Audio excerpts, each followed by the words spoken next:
Многу сме внимателни со овој договор. Ги разгледуваме сите оние детали.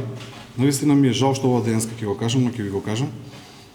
Пробуваме секој еден договор, секој еден документ да го погледнеме стручно, да го реализираме, но на што во овој момент, еве и повеќе месеци пробуваме да го добиеме и од сите служби оние инволвирани, за да се склучи овој договор треба две фази. Тоа се е поминато на влади, тука нема дилема.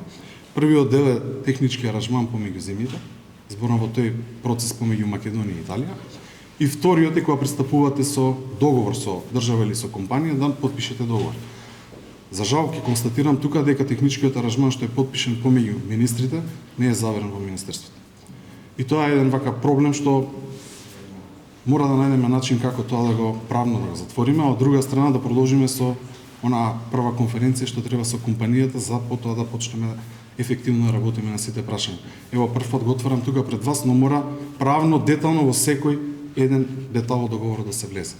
Верувам дека тимот, вклучително и комисијата за набавки која е независна од министерот, дека ги постапила согласно законските прописи и законските процедури и дека апсолутно договорот кој е случаен, како и сите останати документи пропратни, дека се правно валидни и тие се обврзувачки и произведуваат правни последици и обврски како за министерството, меѓутоа уште така она што е многу поважно за нас како држава, тоа е и за производителот, односно компанијата која е во овој случај избрана.